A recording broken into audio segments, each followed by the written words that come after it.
Chers amis, venant de toute l'Europe ultramarine et continentale, d'abord merci infiniment de votre choix de venir, d'être venus en Guadeloupe réfléchir tous ensemble. Il nous paraît en effet important d'échanger sur la nouvelle donne internationale, les conséquences qui peuvent en découler pour nous et les actions possibles. Les États-Unis d'Amérique possèdent 800 bases militaires disséminées aux 4 coins du globe. 800 bases militaires. Donc le complexe militaro-industriel américain, il est partout. Les territoires de l'Europe des Outre-mer sont donc forcément impactés par leurs décisions comme par leurs foucades. Le canal de Suez, le golfe du Mexique, le Canada, que le président des États-Unis d'Amérique prétend annexer, le canal de Panama, ont montré dans l'histoire et jusqu'à ce jour leur importance stratégique. L'océan Indien et le Pacifique sont aussi concernés. La question que nous posons est la suivante. Suite aux décisions tarifaires et militaires de Donald Trump, l'Europe se contentera-t-elle d'imposer à sa population de nouveaux efforts militaires ou fera-t-elle ce qu'elle n'a pas su faire pendant la période 1990-2000, à savoir mettre sur pied une politique étrangère autonome et contribuer à organiser une paix durable fondée sur le double pilier de la liberté et de la justice. Mais la nouvelle donne ne se limite pas à l'Europe et aux tarifs américains. Pour nous, ultramarins, Européens ultramarins, l'extraordinaire poussée économique chinoise, cause essentielle de la désindustrialisation en cours de l'Occident et donc de la montée du chômage, constitue un défi tout aussi préoccupant que la guerre en Ukraine.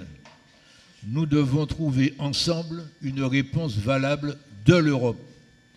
Par ailleurs, l'augmentation exponentielle de la consommation de drogue en Europe et aux États-Unis fait de certains de nos territoires des lieux de passage, de stockage et d'utilisation de produits stupéfiants et d'armes, avec les conséquences dramatiques que nous vivons au quotidien en termes de violence et de destruction de sociétés dont la cohésion est déjà fragilisée par un passé qui ne passe pas. Enfin, le refus de l'Europe de sanctionner l'État hébreu qui aggrave quotidiennement le génocide à Gaza a comme conséquence non seulement une disqualification de nos discours sur le respect des personnes, sans distinction d'origine ou de religion, mais encourage, ici comme ailleurs, l'utilisation de la violence pour la résolution des conflits. Les réponses à ces questions posées ci-dessus constituent le contexte qui conditionne tout le reste. Mais nous savons que les réponses n'interviendront pas immédiatement. Aujourd'hui, sur les points qui suivent, nous pouvons et devons agir et agir vite. En premier lieu, comment la Commission européenne peut-elle aider la France à accélérer la reconstruction de Mayotte? Car nous constatons que la première des priorités aujourd'hui, pour tout l'outre-mer et pour la France entière, c'est bien la reconstruction de Mayotte, notamment grâce à la mobilisation accrue de nos amis réunionnais. Il ne faut pas que la bureaucratie conduise à l'aggravation des difficultés de nos amis de Mayotte. En deuxième lieu, comment pouvons-nous, malgré le principe de subsidiarité, optimiser et contrôler la mobilisation des fonds européens dans un cadre qui serait rendu obligatoire de projets globaux et de projets cohérents de développement propre à chaque territoire. Je rappelle que François Bayrou, quand il a fait son discours d'intronisation, d'investiture, a promis l'élaboration territoire par territoire d'un projet global de développement. L'actuel ministre d'État de l'Outre-mer n'en parle pas, mais c'est ça la bonne méthode. Comment, en troisième lieu, l'Europe peut-elle intégrer ces régions d'outre-mer à la définition et à l'exécution de ces politiques régionales, tout particulièrement quand ces régions sont gravement touchées par des phénomènes tels que les sargasses, la montée de la mer et le narcotrafic. Et aujourd'hui, pour les sargasses, on a tout de même, de la part du Premier ministre, un élément très encourageant. Enfin, nous ne sommes pas de ceux qui ne voient dans l'Europe qu'un guichet. Nous sommes pleinement conscients, malgré toutes les vicissitudes de l'histoire, que notre appartenance à l'ensemble européen nous apporte à tous un véritable supplément d'âme. Mais nous constatons aussi que l'Europe, en tout cas les dirigeants de l'Europe, sont loin d'avoir compris à quel point ces territoires les plus lointains peuvent, en même temps qu'ils bâtissent un développement local adapté à leur propre personnalité, peuvent contribuer à inventer, grâce à nos racines multiples, cette société européenne nouvelle, indépendante et éclaireuse du monde de demain. Les crises actuelles des plus vieilles démocraties soulignent dramatiquement l'urgence de cette nouvelle Europe. Merci de votre attention.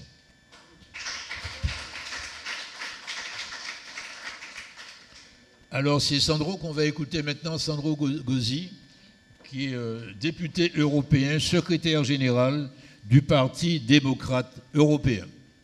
Chers amis, je vous salue tous chaleureusement, vous qui êtes à l'hôtel Arawak en Guadeloupe, pour cette conférence régionale du MODEM Outre-mer. Je salue également les délégations venues de tous notre Outre-mer, aujourd'hui réunis. C'est pour moi l'occasion de prendre la parole et de vous dire que oui, les jours que nous vivons en ce moment seront décisifs pour notre avenir, à nous Européens et donc pour les ultramarins. Mia Mottley, première ministre de la Barbade et présidente de l'organisation CARICOM, l'a résumé très justement dans son discours début avril. Nous vivons l'une des périodes les plus critiques pour la région Caraïbe. Pourquoi un moment décisif? Depuis plusieurs années maintenant, en tant que député européen du MODEM, avec mon ami Max Orville, nous nous sommes engagés à porter et défendre la voix des Outre-mer au cœur de l'Europe, pour qu'ils ne soient pas laissés au bord du chemin, ni face aux défis globaux, changement climatique, transition verte et numérique, ni dans leurs besoins de développement économique, social et surtout humain. Nous voulons une Europe qui agit vraiment pour les territoires. Mais à cela s'ajoute désormais un nouveau défi de taille, l'Amérique de Donald Trump. Une Amérique du chaos imprévisible et erratique, une Amérique de la provocation et surtout des menaces, des tarifs. Les mois derniers, nous avons tous été frappés par les taxes colériques du nouveau président américain. Les Outre-mer n'ont pas été épargnés, plus 37% à La Réunion, plus 10% dans les Antilles. Une attaque commerciale brutale, injuste, sans précédent. Mais que veut réellement Donald Trump? Il crie à tort et à travers, il faut produire aux États-Unis. Alors quoi? Donald Trump va demander aux Akupas des Guyanes d'émigrer plus au nord pour être pêchés en Floride? Il va exiger que la vanille de La Réunion se délocalise dans les montagnes du Colorado? Il va demander aux bananes de Martinique et de Guadeloupe de pousser sur les côtes californiennes? C'est absurde, c'est grotesque, mais c'est pourtant ce que lui, il sous-entend. Trump prétend que les États-Unis sont traités injustement par leurs alliés et leurs partenaires commerciaux. Mais j'aimerais bien entendre dire cela aux ultramarins qui font face à la vie chère au quotidien, qui subissent les surcoûts de l'éloignement, de l'importation, du transport. Ces territoires ne sont pas des enclaves de luxe, ce sont des zones de combat humains et économiques. Et ces combats n'est pas à Washington qu'on les mène, c'est sur les terrains. On a vu Trump devant les caméras, bien installé, derrière son pupitre à la Maison-Blanche, brandir son petit tableau avec des pourcentages. Pointant du doigt, il liste des territoires dont il ne connaît ni l'identité, ni même la position géographique. Mais l'économie des RUP ne sont pas des pourcentages. Derrière l'économie ultramarine, il y a des artisans, des pêcheurs, des planteurs, des agriculteurs. Il y a des femmes et des hommes qui affrontent les contraintes géographiques, les aléas climatiques, l'éloignement des marchés. Résumer cette réalité à une statistique et engager une guerre commerciale sur cette base n'est pas seulement de l'incompétence, c'est du mépris. Mépris des savoir-faire, mépris des cultures, mépris de la solidarité caribéenne et de ses valeurs et de ses modes de vie. Mais nous ne trompons pas, derrière l'absurdité, il y a une stratégie, celle du chaos. Trump veut défaire l'ordre mondial, veut défaire les équilibres économiques, veut détériorer les relations entre États. Et il veut les faire parce qu'il le peut. Il pense de pouvoir parce qu'il veut montrer à ses partisans que le monde est à sa botte. Ces tarifs n'ont pas de logique parce qu'il n'a jamais été question qu'ils en aient. C'est un vieil adage, diviser pour mieux régner, divide et impera. Et oui, Trump cherche à diviser aussi la Caraïbe, isoler Cuba. C'est frapper la coopération régionale en matière de santé, couper les aides de développement, c'est condamner Haïti, affaiblir les efforts de toute une région pour faire face au changement climatique, pour atteindre l'autonomie alimentaire. Taxer l'Europe, c'est viser directement les RUP, les ultramarins, les filières locales de la pêche, de l'agriculture, de la transformation. Alors, quelle doit être notre réponse? L'avenir qui se dresse devant nous se divise en deux parties. Il y a les flous, mais il y a aussi la certitude. Les flous, c'est celui d'une Amérique où les contre-pouvoirs sont affaiblis, où la liberté de la presse est attaquée, où l'indépendance de la justice est remise en question. C'est aussi l'Amérique d'un président plus impopulaire que jamais. Alors autant se demander, non pas que fera Trump demain, mais bien que sera Trump demain. En face à ces flous, il y a la certitude européenne. Une Europe forte, une Europe qui protège, une Europe qui s'engage, notamment à travers une politique de cohésion forte et durable. Une Europe qui investit dans la région à travers sa politique de développement pour développer des partenariats gagnant-gagnant avec CARICOM, avec les CARIFORUM. Une Europe qui n'a pas plié face aux menaces tarifaires de Trump. Une Europe forte dont les Outre-mer sont les avant-postes au cœur du bassin caribéen. À Bruxelles, avec Max Orville, nous nous sommes battus pour inscrire les réflexes RUP dans chaque institution européenne et nous allons continuer ces combats. Nous devons renforcer les accords de partenariat économique avec la Caraïbe, intégrer davantage les RUP dans les stratégies régionales, soutenir l'agriculture locale, la pêche durable, l'économie circulaire, développer la coopération transfrontalière dans les Caraïbes et les infrastructures numériques et maritimes. L'objectif de Trump, c'est la soumission. Le nôtre, c'est la souveraineté et la prospérité. Devant vous, avec Max Orville, je veux vous dire, un jour, Trump passera. Trump s'en ira. Mais notre engagement pour l'outre-mer, avec les MODEM, avec vous, pour la Guadeloupe, la Martinique, la Guyane, Saint-Martin, Mayotte et la Réunion, lui, il restera. Bonne conférence à toutes et tous et à très bientôt.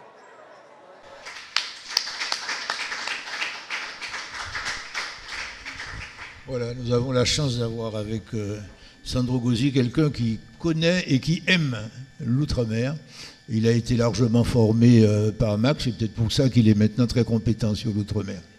Franz Gums, député de Saint-Barthélemy et Saint-Martin, vice-président de la délégation aux Outre-mer. Madame la Présidente, chère Betty, Mesdames et Messieurs, en vos grades et qualités, permettez-moi tout d'abord de vous adresser les chaleureuses salutations des îles dites du Nord. Nous vous souhaitons tous les succès dans la réalisation de vos entreprises. Il m'a été fait la commande suivante de traiter du sujet de l'Europe et des régions ultra-périphériques face à la nouvelle donne internationale, aux nouvelles donnes internationales au pluriel. Et c'est donc ce dont je vais parler un peu.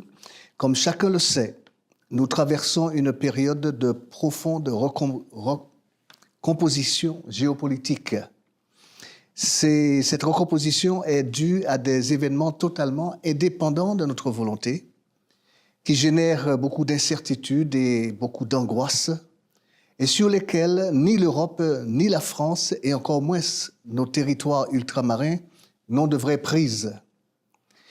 L'événement majeur le plus récent est l'élection de M. Trump aux USA.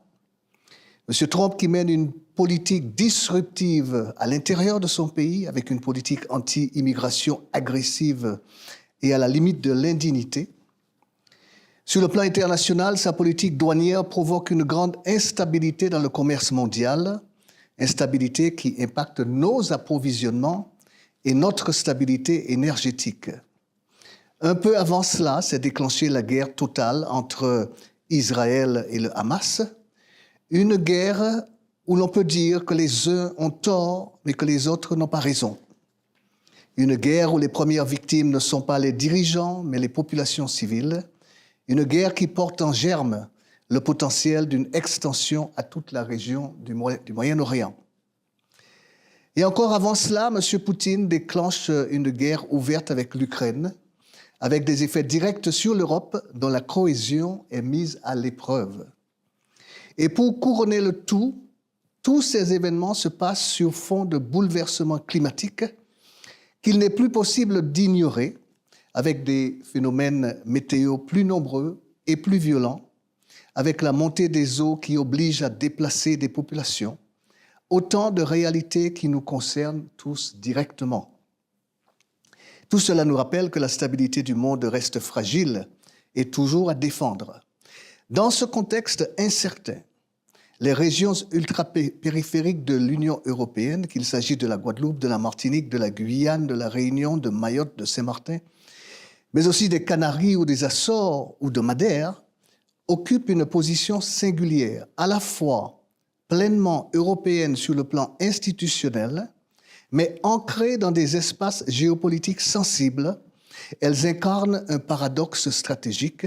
Elles sont éloignées du continent, mais essentielles à sa projection, parfois mises de côté, mais pourtant en première ligne.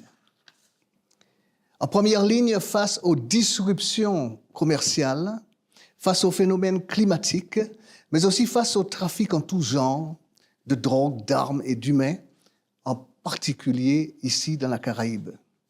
Face à tous ces défis, la réponse ne peut être ni locale ni fragmentée. Elle doit être au moins régionale, sinon nationale, et européenne au mieux. Elle doit être coordonnée et accompagnée de moyens à la hauteur des enjeux. Il faut le dire avec force, les régions ultra-périphériques vis-à-vis de l'Europe ne sont pas des périphéries, ce sont des avant-postes. Elles incarnent une présence européenne dans des bassins géostratégiques majeurs, l'Atlantique, les Caraïbes, l'océan Indien. Elles sont les vigies de la sécurité maritime, en première ligne face à la pêche illégale, au trafic en tout genre et aux défis transnationaux. Pour qu'elles puissent pleinement assumer ce rôle, il est indispensable de les intégrer davantage aux politiques européennes de sécurité, de défense et de protection. En même temps, les réalités géographiques, en particulier ici dans la Caraïbe, fait qu'on ne peut nous isoler indéfiniment de notre environnement régional. 300 ans d'histoire diverses et variées ont créé des situations où des îles proches géographiquement, dont certaines sont indépendantes, d'autres autonomes, et nous, partie intégrante de la République, ces îles ne se parlent pas, n'échangent pas, ne s'entraident pas. Or, je ne vois aucune raison majeure qui empêche la France et l'Europe de réduire les freins réglementaires qui réduisent nos capacités à échanger avec les pays voisins.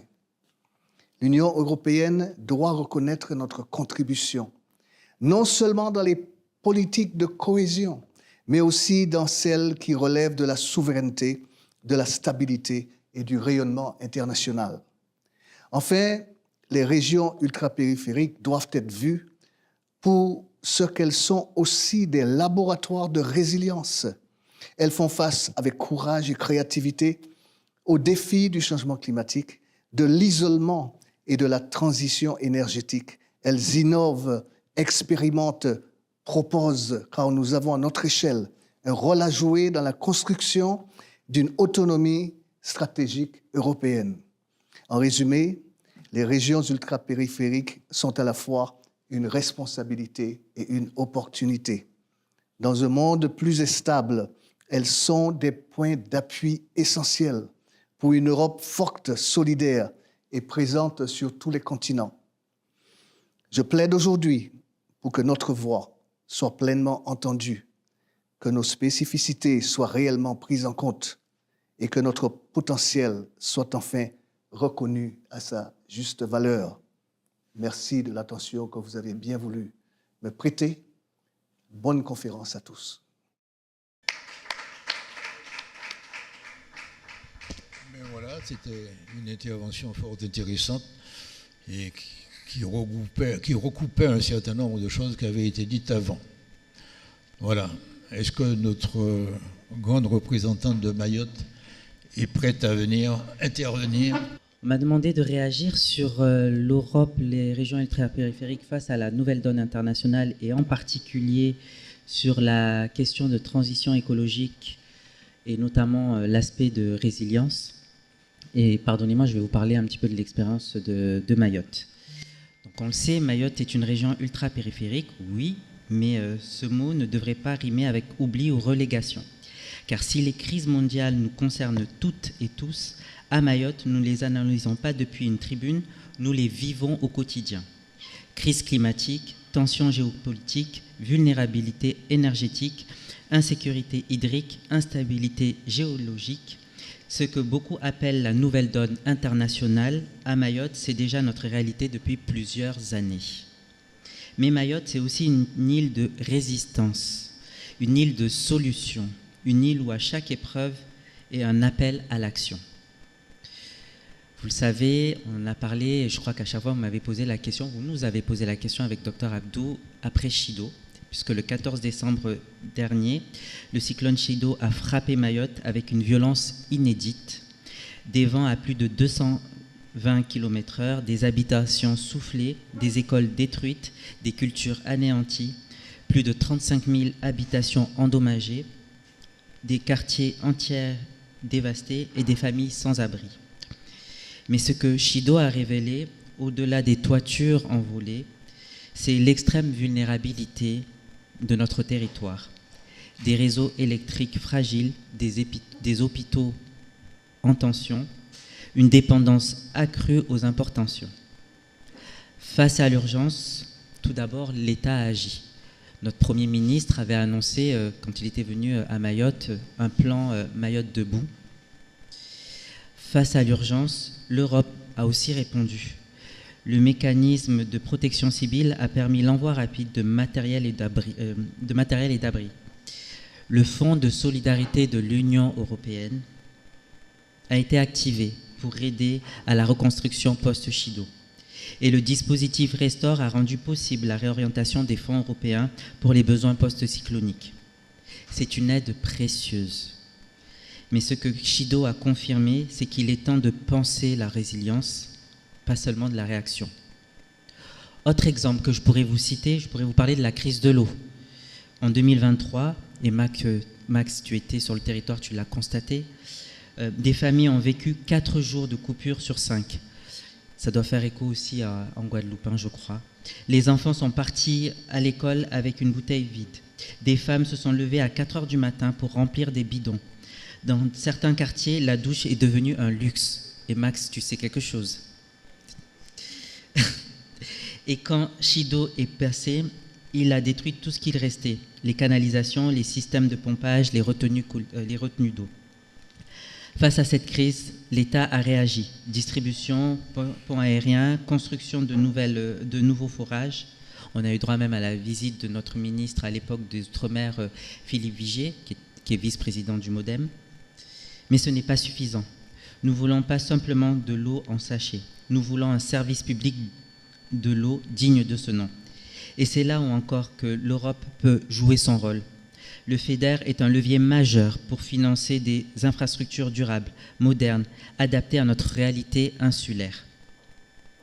Autre exemple, vous parlez de séisme, parce que depuis 2018 à Mayotte, on est secoué par une activité sismique continue, de milliers de secousses, un volcan sous-marin, Fani Maoré, Des fissures sur le mur, des nuits passées dehors et la peur au ventre.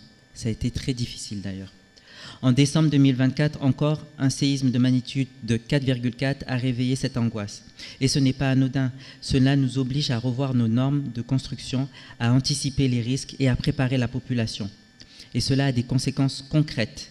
Le projet de piste longue de l'aéroport de Petite-Terre, jugé prioritaire depuis des années, ne pourra pas se faire sur ce site, selon les derniers rapports. Les risques sismiques conjugués au dérèglement climatique rendent la zone instable. C'est un changement majeur de stratégie. D'ailleurs, le président de la République qui est venu dernièrement sur notre territoire l'a annoncé publiquement. Il nous faut maintenant réfléchir à une implantation sur grande terre et surtout éviter de construire les fragilités de demain. Mais alors, que signifie la transition écologique à Mayotte ?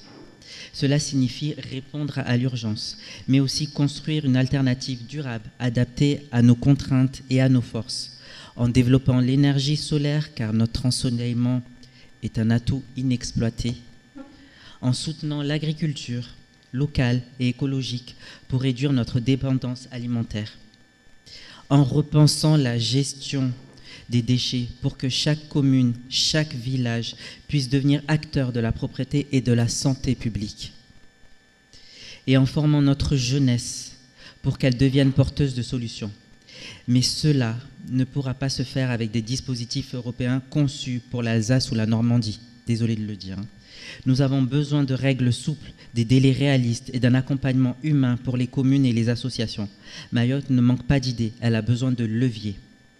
Mayotte est un concentré de défis du XXIe siècle. Mais c'est aussi un laboratoire d'innovation, un terrain d'engagement, une force d'exemple. L'Europe ne peut plus penser ses politiques sans y intégrer pleinement ces régions ultra-périphériques. Nous sommes en première ligne et souvent en avance sur les enjeux que d'autres découvriront demain. Alors oui, nous demandons des moyens. Nous apportons aussi une vision, celle d'une Europe plus résiliente, plus juste, plus connectée à la réalité de ces territoires. Mayotte n'est pas un fardeau, c'est une promesse, à condition qu'on lui donne les moyens d'y croire. Je vous remercie.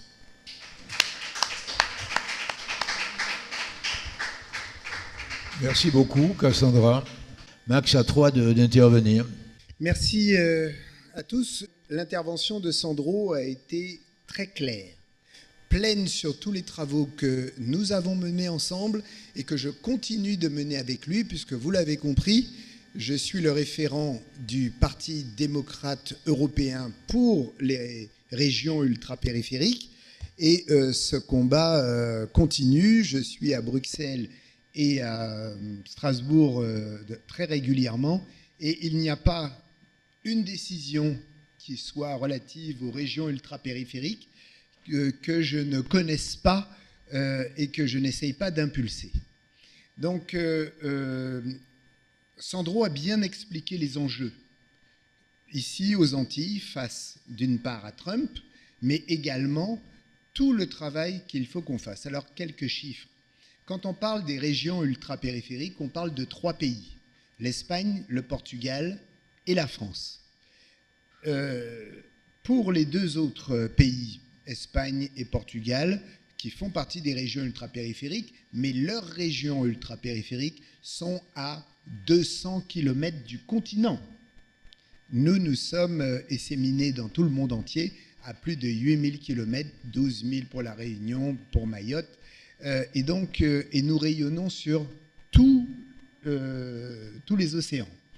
Je veux rappeler que la population de l'Europe, c'est 450 millions d'habitants. Et la population des régions ultrapériphériques, c'est 4 millions d'habitants. Vous voyez déjà donc un petit peu. Et notre difficulté pour les régions ultrapériphériques françaises, qui, elles, sont composées de 2 millions d'habitants, c'est que sur les 27 pays, seuls 3 pays ont des régions ultrapériphériques. Donc la difficulté est immense. La représentativité des Outre-mer au Parlement européen, c'est même moins de 1%. Nous étions, sous ma session, nous étions 7, maintenant nous sommes 6, mais nous avons un vrai travail en France, de reconnaissance. Parce que sur l'ensemble des listes qui se sont présentées, dans les 20 premiers, par exemple, eh bien, à part chez la liste LFI, que ça soit Parti socialiste, les Républicains, etc., il n'y avait pas de candidat avant les 30e places. Là, donc aussi, nous avons un travail à faire, hein, qui est d'être mieux reconnu, mieux identifié, parce que c'est vrai, comme le dit Sandro, maintenant, pour chaque problématique, lorsque j'y étais, nous étions deux. Un Réunionnais, Stéphane Bijoux, et moi, pour les Antilles. Donc on essayait de faire avancer. Aujourd'hui, malheureusement, nous n'avons plus de représentants au sein du Parlement. Donc je continue de travailler et inlassablement pour le succès. Je voudrais réagir par rapport à ce que j'ai entendu de Cassandra. Et je voudrais préciser quelque chose. Cassandra a expliqué très justement que lorsqu'il y a eu Chido, l'Europe a réagi au travers du dispositif de protection civile.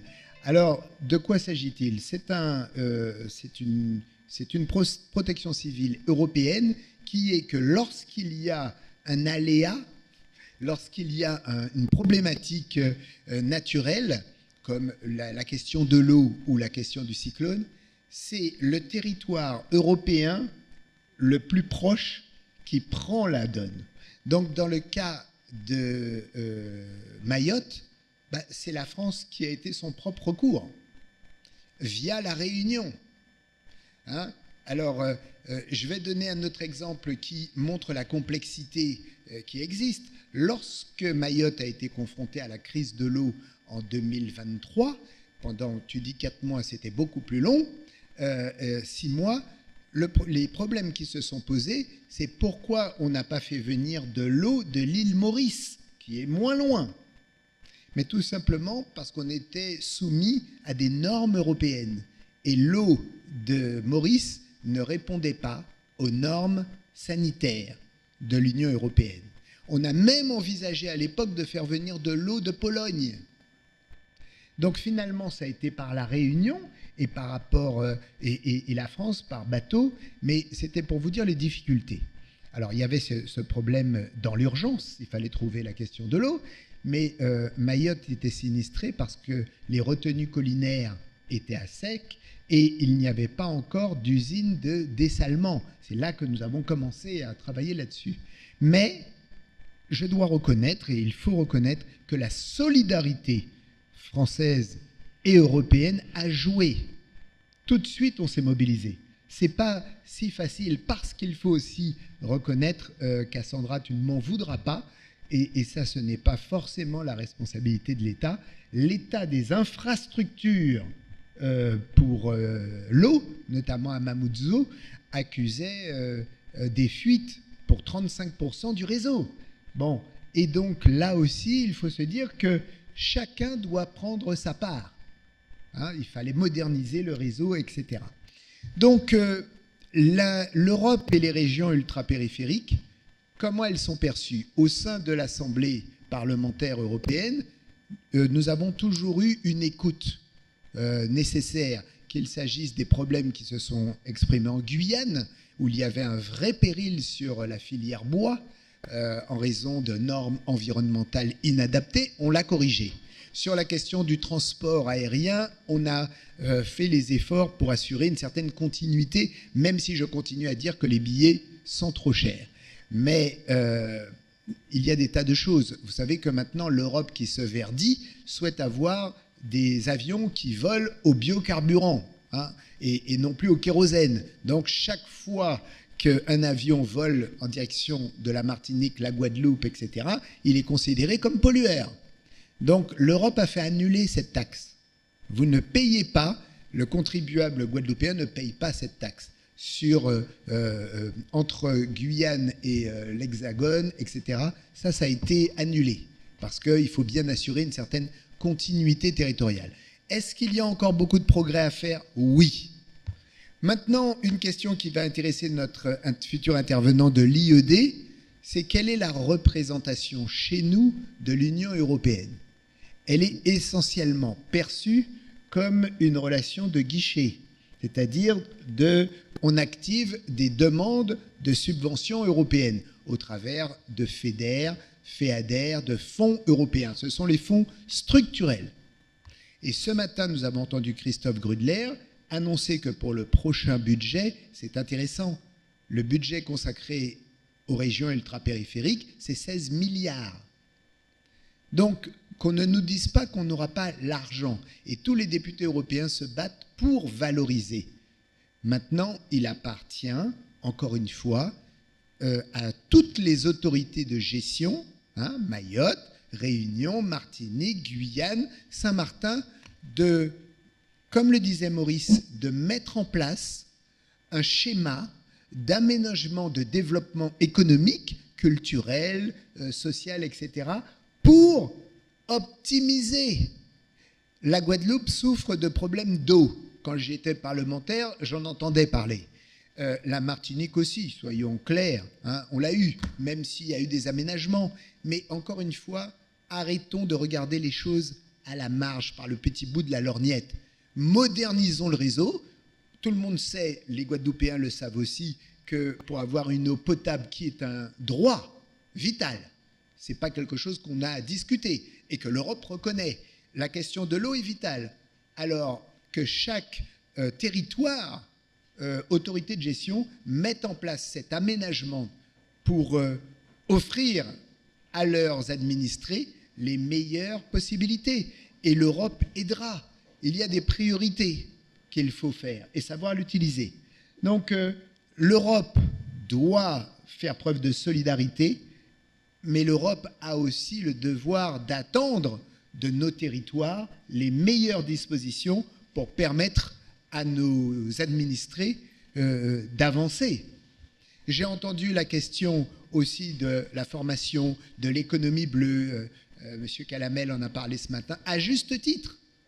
Là encore, des vrais projets, pas des choses à la marge, des vrais projets structurels qui permettent un développement harmonieux, écologique, avec une transition. Là, nous sommes gâtés par la biodiversité, c'est-à-dire qu'on pourrait imaginer qu'on tourne avec des énergies naturelles, qu'elles soient marines, qu'elles soient solaires, qu'elles soient volcaniques, il y a un projet européen, j'ai reçu au Parlement les ministres de la Dominique qui proposaient, parce qu'eux, ils amènent de la géothermie qui pourrait desservir la Guadeloupe.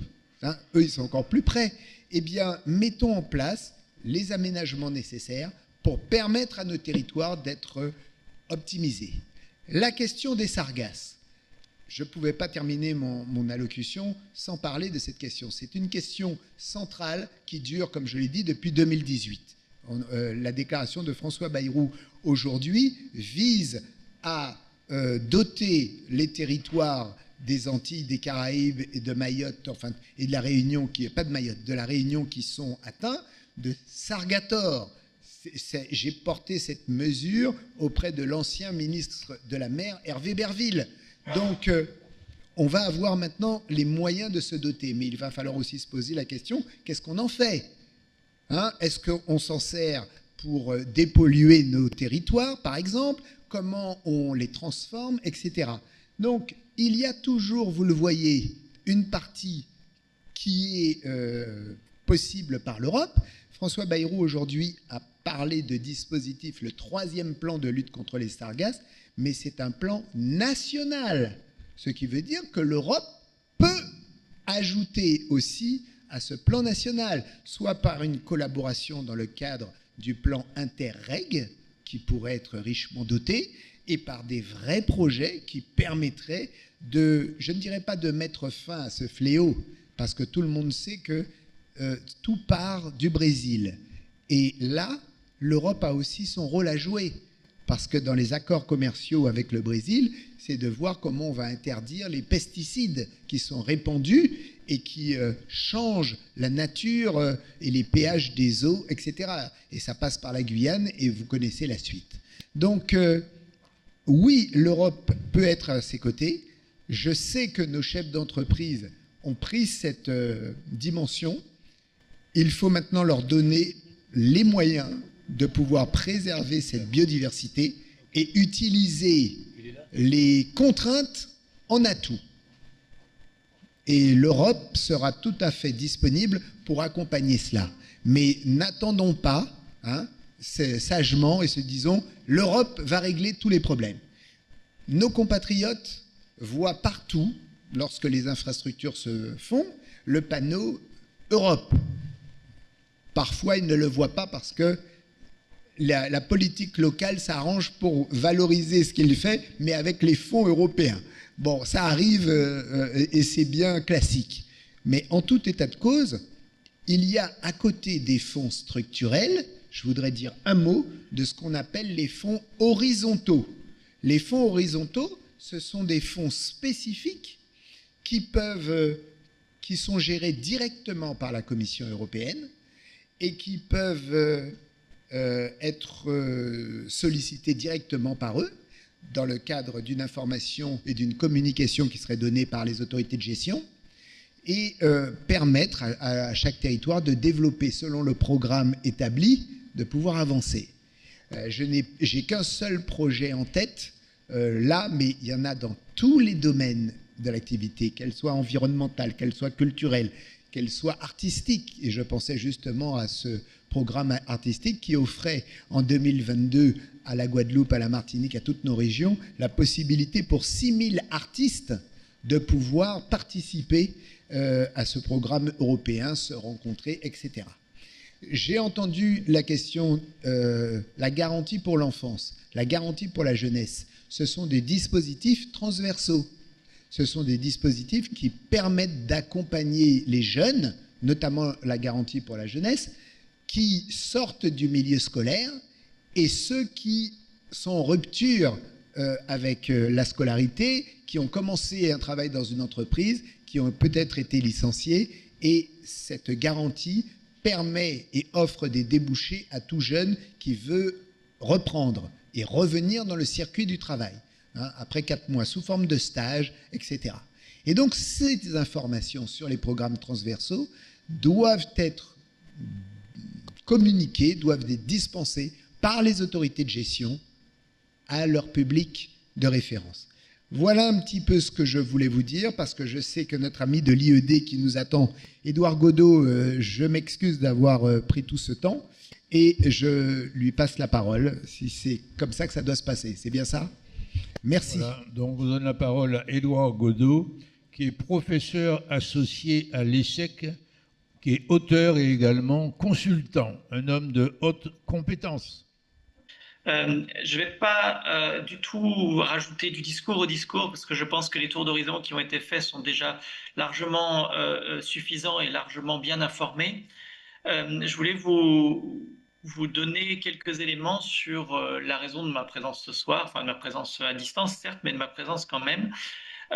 Parce que nous travaillons, alors je ne suis pas de l'IED, mais je suis mandaté par l'IED pour accompagner une réflexion sur la place et la perception de l'Europe, en particulier chez les sympathisants démocrates.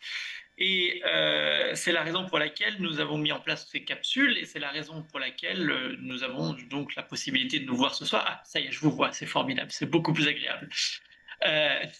Voilà. Et donc, nous sommes intéressés à cette perception. Qu'est-ce que l'Europe représente pour les habitants des territoires de l'Europe, que ces habitants de territoires soient sur le continent ou très éloignés de ce continent, ils n'en sont pas moins des Européens, avec toutes les nuances et les subtilités des identités empilées qui sont le propre de nos sociétés modernes. Donc, moi, je ne vais pas du tout rajouter, je vais simplement vous proposer dans ce que nous avions conçu comme étant des débats inversés, c'est-à-dire des débats dans lesquels vous avez des questions et nous avons peut-être, je dis bien peut-être, des réponses. Vous offrir la possibilité d'exprimer les grandes lignes, les réflexions, les attentes, les espérances, mais aussi peut-être aussi comment dire, les solutions, les problèmes, bref, l'intégralité de la planète émotionnelle et intellectuelle qui peut être la vôtre lorsque l'on parle de l'Union européenne, de ses institutions, de son projet de construction, de construction d'un espace politique et d'un marché commun à l'ensemble des vieilles nations européennes et de tout leur passé, et pas toujours, comment dire, qui disait qu'il ne passe pas bien, de leur passé qui n'est pas toujours très simple à vivre. Voilà, sans plus attendre, je crois qu'il y a un micro qui circule. Reste évidemment en lice pour vous répondre toutes les personnes qui sont encore, c'est-à-dire qui n'étaient pas simplement des petites vidéos, mais qui sont bien là présentes. Donc, je compte sur Betty pour distribuer la parole en fonction évidemment des compétences des uns et des unes et des autres. Voilà. Et merci encore d'être là et d'être présent et de pouvoir contribuer. Ah, juste une dernière petite note de bas de page. Il y a une enquête, enfin une série de questions, une douzaine de questions qui vous sont disponibles, je crois, dans la newsletter du Modem, mais qui peuvent être aussi distribuées par ou enfin, en tout cas, je ne sais pas exactement comment elle a été circulée. Mais en tout cas, voilà, vous êtes bienvenus à y répondre. À vous. Édouard, excuse-nous. Simplement, est-ce que tu as une possibilité, parce que dans la salle, il n'y a pas forcément que des adhérents Modem, et est-ce qu'il se serait possible de diffuser sur l'écran les questions auxquelles tu souhaites qu'on réponde? Non, parce que je n'ai pas la version formalisée. Je n'ai que la version de travail que j'avais envoyée justement aux autorités de l'IED. Mais Alice enverra un lien. C'est pas du tout grave que ce soit uniquement. Pardon, c'est très très bien justement si c'est plus large que les militants et les sympathisants. Mais ça, je préfère, parce que moi je vais commettre des impairs pour faire ce genre de choses. Mais ce sont en gros une douzaine de questions. Oh. Donc, les premières grandes questions. Quelle est votre perception de l'Union européenne, déjà au départ? Est-ce que vous vous sentez européen, français et guadeloupéen, martiniquais, réunionnais ou Mayotte? Est-ce que la nationalité ou l'identité européenne, vous la percevez clairement pour nous ici? Qui veut répondre? Ou si vous avez des questions particulières, c'est le moment. Hein. Je sais que vous avez déjà reçu beaucoup d'informations, mais il y a peut-être encore des choses qui restent à éclaircir. Voilà. Alors, je voudrais vous demander, monsieur, quelle perspective pour le Modem ultra-périphérique pour avancer et convaincre les électeurs à se joindre à nous? Vous adressez à ma casquette de consultant politique, là. J'ai l'impression de sortir du mandat qui m'a été donné par l'IED. Voilà, alors c'est sur les aides donc européennes. C'est vrai que la question est quand même assez prégnante vu de nos territoires. Comme vous le savez, nous avons donc un tissu notamment associatif, mais aussi de porteurs de projets qui ont du mal à se retrouver dans ce maquis d'aide et aussi de préfinancement. Parce que la question de savoir si nous sommes en capacité, évidemment, de préfinancer les projets pour lesquels nous souhaitons des aides, se pose avec acuité. Le dispositif, il est complexe. Il est à la fois porté par le conseil régional, il est à la fois porté aussi par l'État.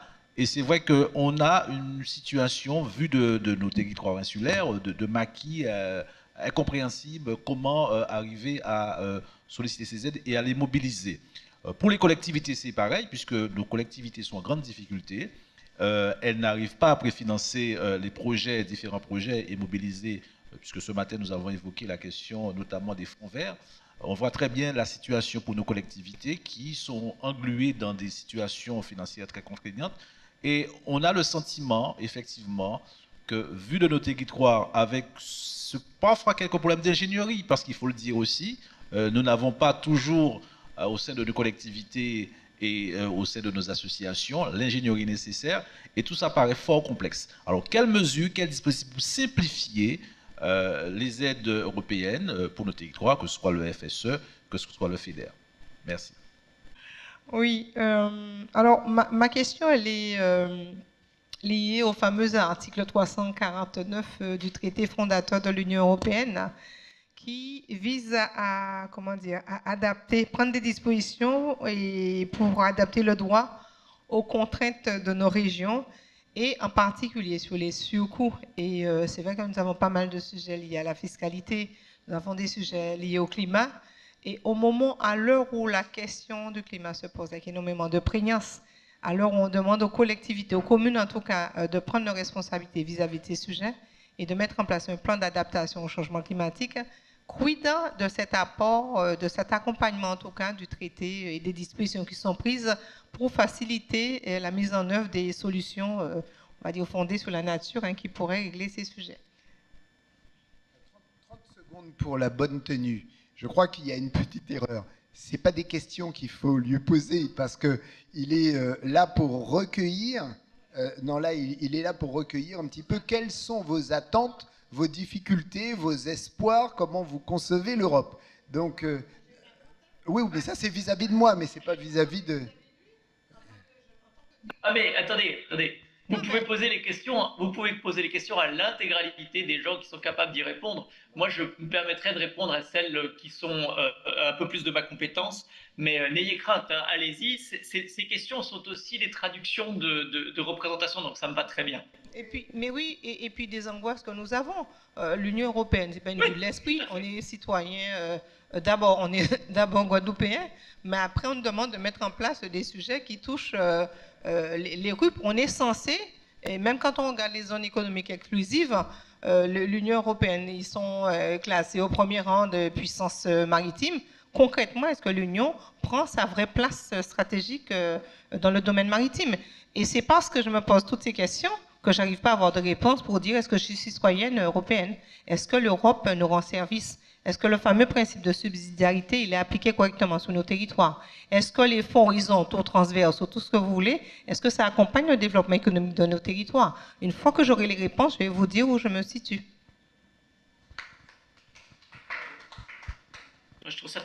Personnellement, je trouve ça très pertinent comme façon de poser les choses. Bonsoir, je voulais commencer à rebondir n'est pas le bon mot, au propos de Madame Champhy tout à l'heure sur Mayotte, et qui ont ouvert chez moi. Je dis à ma voisine, mais elle parle de qui en fait? Parce qu'en fait, si on fait un tout petit décalage, on pourrait penser qu'elle parle de la Guadeloupe. Problème d'eau, problème de transport, risque de cyclone. Risque sismique. Et en fait, Mayotte ça fait une photo, ce qui s'est passé, ça nous fait une photo qui a montré la vulnérabilité d'un territoire. Moi, je pense qu'avant de parler de développement, il faut regarder les choses avec une vraie réalité, une vraie photo. Et je crois que la Guadeloupe, on est très, très vulnérable. D'ailleurs, même quand il y a une grève, on n'est plus personne à d'électricité. Plein de gens n'ont pas d'eau très souvent. Si on regarde la réalité. Donc ça, c'est la première chose, c'est être extrêmement honnête sur la photo de la Guadeloupe.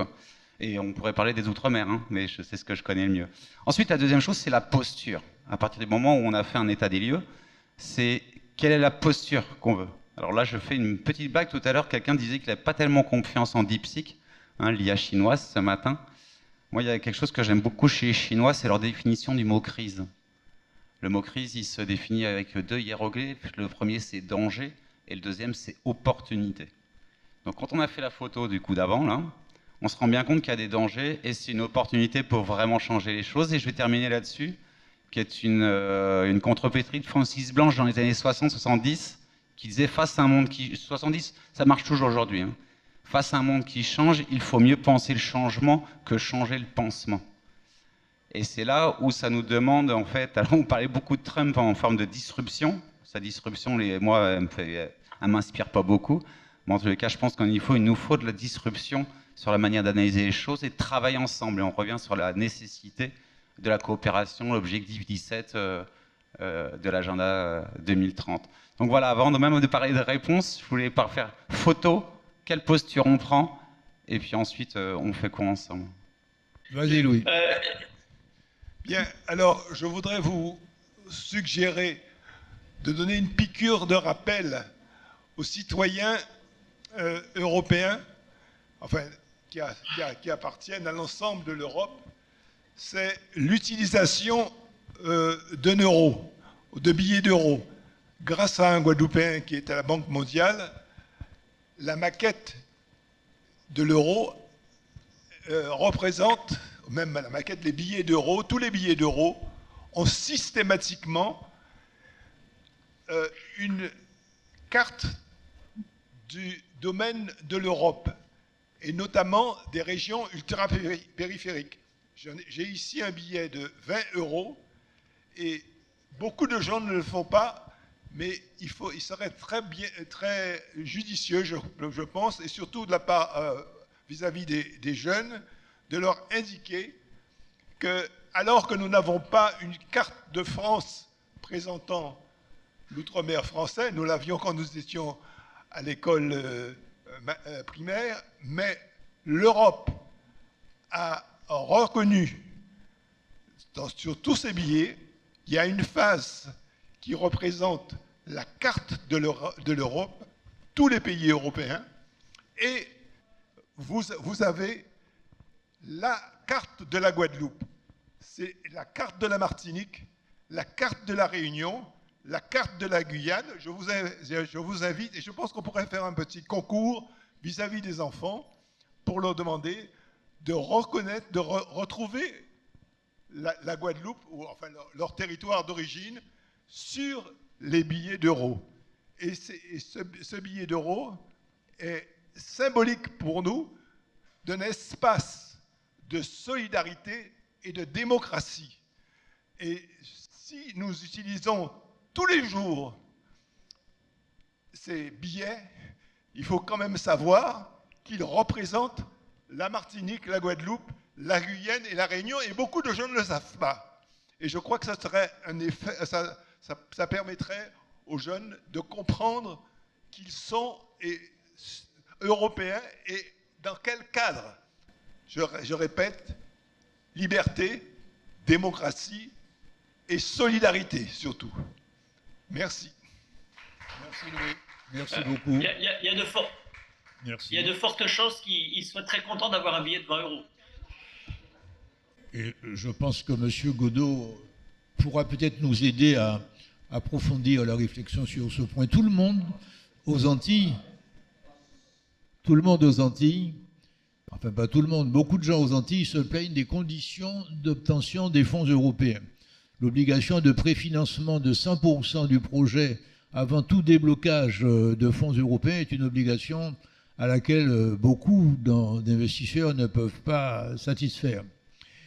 L'idée, ce serait, moi je suis un ancien directeur de banque, l'idée, ce serait de demander à la Commission européenne, avant la proposition, je voudrais rappeler aussi qu'il y a des élus qui se permettent de dire en public qu'ils n'ont pas besoin de l'argent de l'Europe.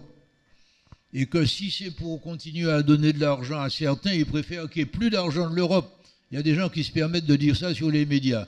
C'est dire que l'état d'esprit, la manière dont l'Europe est perçue par un certain nombre de responsables locaux n'est pas une manière extrêmement positive.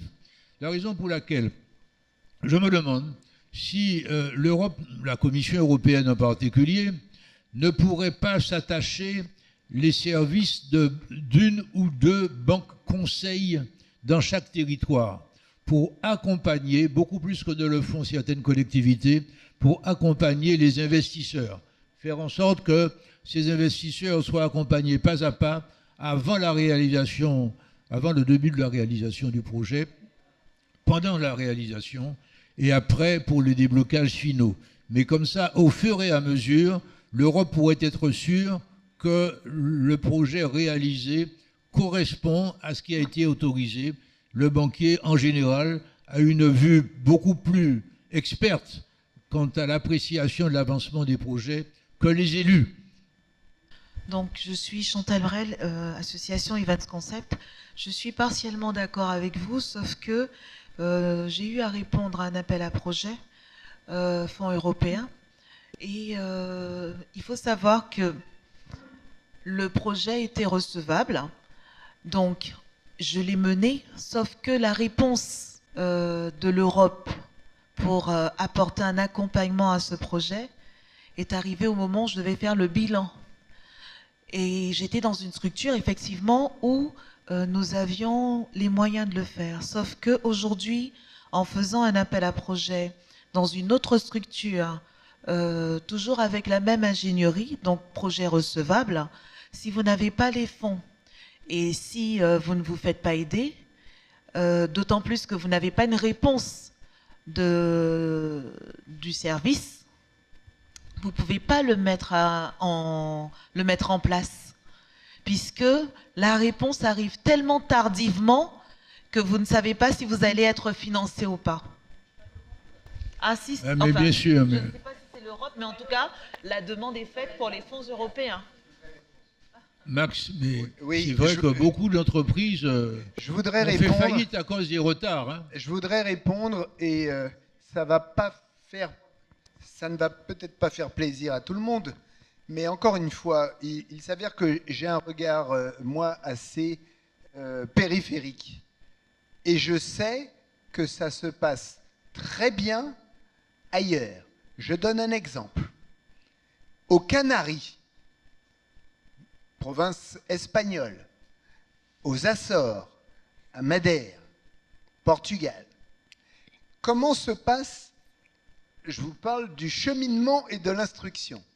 Vous allez présenter à l'autorité de gestion espagnole aux Canaries votre projet. 1, vous avez un guichet unique.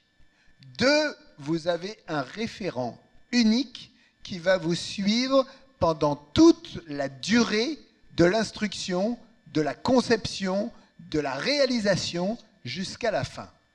C'est-à-dire que vous venez me voir, bien, je me présente, je suis votre instructeur, je vais vérifier la validité, la viabilité financière avec vous, et je vais vous suivre de A à Z. C'est-à-dire qu'une fois, je vais vous accompagner, et ça c'est gratuit.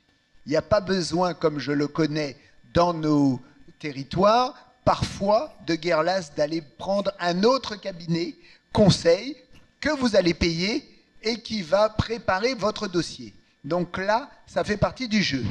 La deuxième chose, une fois que l'autorité de gestion a validé votre projet, vous voyez, donc il n'y a pas de retard.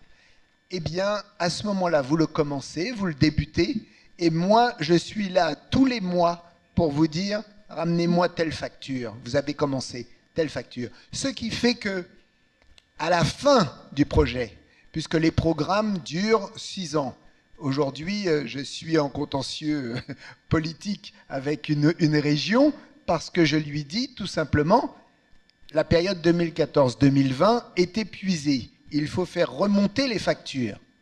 Ça fait 1 an et demi, depuis décembre 2023, que toutes les régions ultrapériphériques ont à remonter leurs factures, puisque les chefs d'entreprise ont avancé 100% du projet. Ils doivent retourner 80% à peu près, entre 60 et 80%. Eh bien, moi, je m'étonne qu'après 1 an et demi, l'autorité de gestion n'est pas remontée à la commission. Alors, ça fait mal à certains, mais quand on m'a accusé de raconter des blagues, j'ai dit, je vais publier les résultats de toutes les régions ultrapériphériques. Je me suis arrêté à Française parce que c'était les plus éloquentes, et à jour, parce qu'il y a un site à Bruxelles qui s'appelle Cohésion Data, et qui vous dit exactement qu'il s'agisse du FEDER, du FSE ou du FEADER, agricole, économie et emploi, à quel niveau votre région est. Est-ce qu'elle a fait remonter les choses? Ça, c'est la première chose. Donc, le retard n'est pas imputable à l'Europe. Le retard est imputable aux autorités de gestion. Ça, je l'affirme. La deuxième chose, j'avais interpellé la Commission sur la difficulté à pouvoir aspirer aux fonds européens parce que c'est un dédale, c'est un maquis, il faut se retrouver. Mais encore une fois, si vous êtes bien accompagné.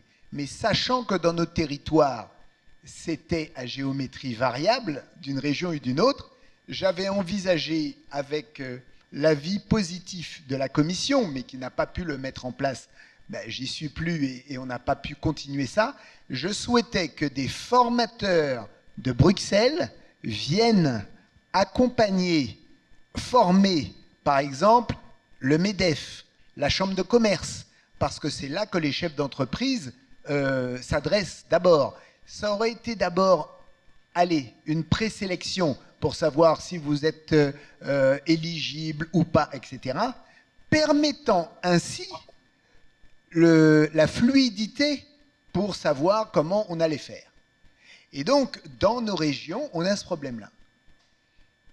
Et ça, il faut que chacun, chaque élu, chaque responsable prenne la mesure de cette difficulté. Je reconnais bien facilement qu'il y a la complexité des dossiers, mais si on vous propose de vous aider, si on vous propose de vous accompagner, c'est mieux. Et c'est la raison pour laquelle, je ne vais pas vous dire, mais je vous invite à aller regarder ce qui se passe aux Canaries. Je m'y suis rendu 2 fois. Les Canaries, c'est même pas la Guadeloupe. La Guadeloupe, c'est gigantesque, hein. Les Canaries, c'est un rocher. C'est une île 40 km sur 40 km. Eh bien, avec les fonds européens, il y a 2 aéroports internationaux. Il y a 2 fois 4 voies. Il y a la fibre partout. Il y a un système de santé performant. Il y a des hôtels de grand luxe. Et c'est l'Europe. Et les Canaries sont autonomes. C'est pas mal. Pardon ? Non, mais merci beaucoup d'avoir fait ce préambule. Je voulais me permettre de réagir parce que tout ce que vous avez dit est très intéressant. D'abord parce que c'est très vivant, mais aussi c'est très intéressant parce que ça montre très très bien aussi les projections que nous avons les uns les autres sur nous-mêmes et sur le reste. Et je voulais dire à ce propos donc 2 choses, reconnecter 2 choses. La première, et merci beaucoup de l'avoir formulé de cette façon-là parce que je l'aurais fait de façon plus brutale, une grande partie de nos problèmes européens sont des problèmes nationaux. Une grande partie de nos problèmes européens viennent de... Allez, on va mettre ça sur le coup de l'ignorance, parce que nous savons tous que le système éducatif français, malgré ses grandes qualités, n'est pas extraordinairement performant sur l'enseignement de l'Europe. Et je peux le dire avec d'autant plus de simplicité et de tranquillité que moi, je suis un ancien professeur du secondaire, donc je sais aussi ce qu'il y avait dans les programmes et comment est-ce qu'on les met en place ou pas. Donc de ce côté-là, je peux vous garantir, même d'ailleurs qu'au niveau du supérieur, moi je suis sorti diplômé il y a 30 ans d'une grande école française dans laquelle j'avais entendu parler d'Europe peut-être 3 ou 4 fois, et encore à partir du général de Gaulle, ce qui vous donne une petite idée de la question, la façon dont on voyait l'Europe. Mais il y a donc un déficit démocratique et européen qui est d'abord national. Ça ne veut pas dire que les questions européennes sont simples, ça ne veut pas dire que les fonds européens sont faciles d'accès. Tout cela est tout à fait juste et je crois que malheureusement c'est très compliqué de le simplifier pour la simple et unique raison qu'il y a plusieurs cultures administratives dont le simple et principal objectif est de faire en sorte que l'argent des contribuables durement acquis en Allemagne, aux Pays-Bas ou ailleurs ne soit pas dépensé de façon trop dispendieuse par les Grecs, les Français ou je ne sais encore dans le fantasme qu'il y a. Ce qui m'amène à un deuxième point. Il y a aussi un problème du fait que nous avons tendance de façon tous, et y compris et surtout les pro-européens, comme vous l'êtes, comme moi je le suis, à considérer que l'Europe est déjà un acquis. Eh bien non, l'Europe n'est pas un acquis, l'Europe est une construction qui n'est pas finie, loin de là. Ça n'est pas un bloc monolithique. Et j'en veux pour illustration 2 choses. La première, c'est que le marché unique que vous avez décrit, monsieur, sur les billets d'euros, je pense qu'il n'est pas du tout imprimé de cette façon-là dans l'inconscient ou même dans la représentation de l'Europe que se font les autres Européens. Si vous demandez aux Polonais, moi je connais très bien la Pologne, j'y ai vécu, j'y ai même appris l'Europe avec un grand Européen qui était Bronisław Geremek, un compagnon du Modem.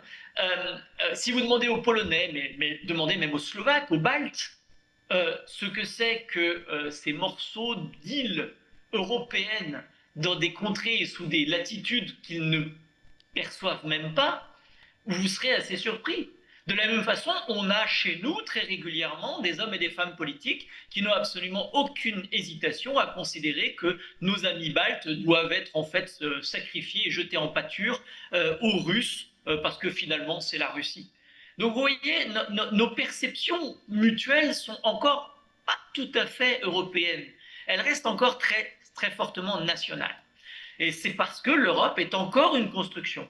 C'est un processus à la fois culturel, sociologique, dans lequel la démocratie est un combat de tous les jours. La solidarité, comme vous l'avez rappelé, est aussi un combat de tous les jours. Ce qui nous amène en fait au point national. Une grande partie de notre problème européen réside dans notre capacité à européaniser la France. Et quand je dis la France, c'est l'intégralité de la France. C'est son personnel politique, ce sont ses territoires d'outre-mer, ce sont ses institutions, ce sont les gens qui font la vie quotidienne. Et ce que Max Orville vient de décrire est remarquable, c'est un service public de l'Europe qui nous manque. Un vrai service public de l'Europe, avec des gens qui peuvent vous accompagner dans la constitution de ces dossiers, des gens qui ont la compétence, une vraie compétence, que vous n'êtes pas obligé de payer des milliers d'euros, ou un petit peu moins cher pour quand c'est des gens comme moi, parce que cette compétence-là, elle devrait faire partie de notre capacité justement à nous saisir de l'Europe, de l'opportunité qu'est l'Europe. Soit dit en passant, monsieur, j'ai beaucoup aimé votre détour sinologue pour nous parler de la crise comme une opportunité, et se trouve que le mot grec, l'étymologie grecque aurait pu nous renseigner aussi là-dessus, puisque la crise est en fait un carrefour et le fait même de choisir une direction. Donc vous voyez, nous avions la possibilité de répondre aussi en européen à cette dimension de la crise et de son opportunité. Et je voudrais terminer juste ce tour d'horizon, parce que je vois aussi l'heure qui file. La construction, en fait, l'Europe, en fait, et la perception que nous avons de l'Europe et que vous avez de l'Europe met en lumière aussi on va dire, les incohérences ou peut-être les silences de la façon dont la France considère elle-même ses propres territoires. Et surtout ces territoires éloignés, qui font partie de la République, mais qui, dans l'imaginaire national et surtout dans son prolongement européen, restent une espèce de chasse gardée, où, en fait, on essaie de garder le contrôle au niveau national sur la façon dont ces territoires peuvent vivre leur européanité.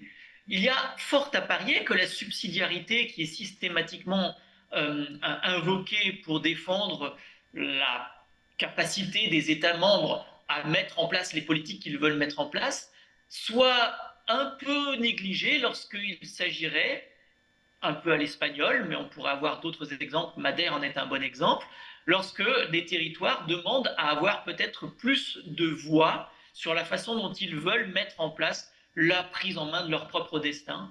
Il est fort à parier que dans une république qui reste quand même assez centralisée, je pense que je me permets d'enfoncer cette porte ouverte, ça ne passe pas de la même façon. L'Europe représente un levier remarquable pour les territoires qui veulent prendre leur destin en main, pour justement se rattacher à quelque chose qui est plus large que la simple relation avec l'État et avec l'État métropolitain. Donc ça, c'est aussi quelque chose que les territoires espagnols ont réussi à saisir. Peut-être d'autres territoires peuvent le faire. Si vous permettez, je voudrais ajouter 2-3 choses pour compléter ce que vous dites et pour vous expliquer un petit peu la représentation que nous pouvons avoir de l'Europe. La première chose, c'est le taux de participation